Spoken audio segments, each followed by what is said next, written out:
Hundreds of miles offshore, a boat tried to signal a message to the communications center on land. This would be a huge step for communication and this would go through. As they waited patiently back on land, they heard a beep. Now it would be the start of long-range communication for radios. You're listening to WJHS 91.5, The Eagle. Welcome to Media in the Making, a podcast where we take a look at the evolution of media from the 1600s all the way to present day 2022. In this podcast series, we ask, how have different forms of media evolved and changed culture? In Media in the Making, where media and culture are always changing. Now let's take a step back in time. Hi, my name is Austin, and this is Tyler. Hello. We're going to be talking about the evolution of the radio and how it affected culture. In 1895, the radio was invented by a man named Gugliemo Marconi, but the radio didn't make its first official signal until 1901. This was the first signal by the radio and was a huge invention in the early 1900s. In the early 1900s, the first thing the radio was really used for was boat communication. This affected the way communication worked and helped make boats safer as they were able to communicate with others on land. Being able to send out signals to other boats and people on land helped evolve the communication system.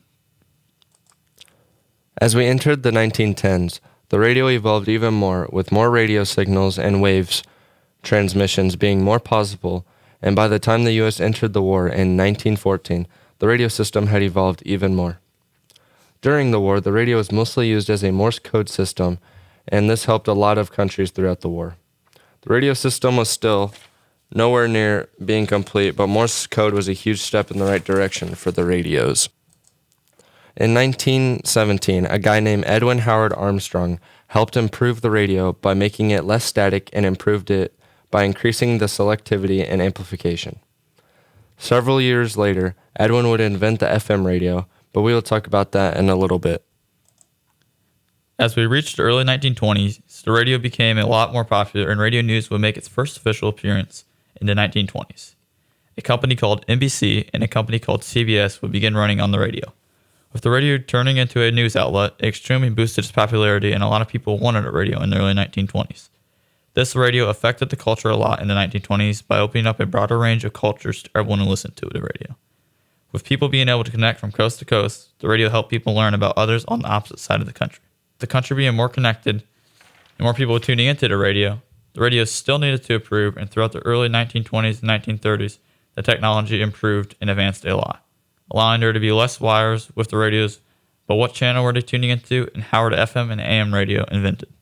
In 1912, Edwin Howard Armstrong amplified the radio signals by pushing out the current to the highest level of amplification.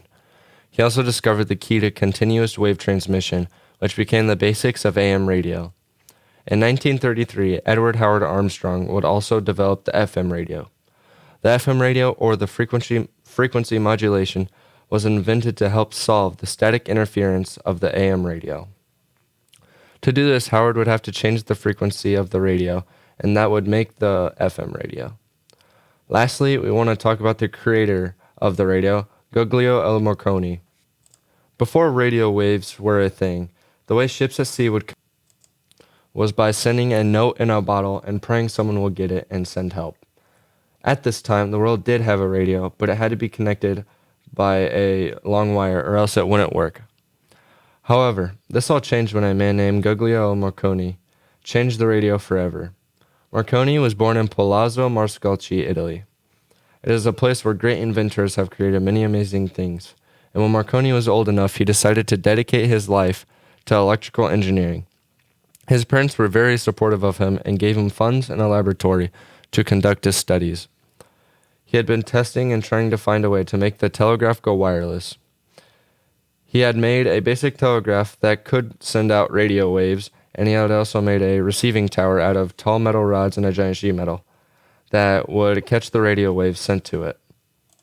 Marconi took his invention outside and told his butler to take a rifle and the receiver and walk straight for 100 yards. The guy walked for 100 yards through trees and sent up the radio receiver. He was told to fire a shot in the air when he received the message. Marconi tapped on his telegraph, sent the radio waves in the general to the receiver.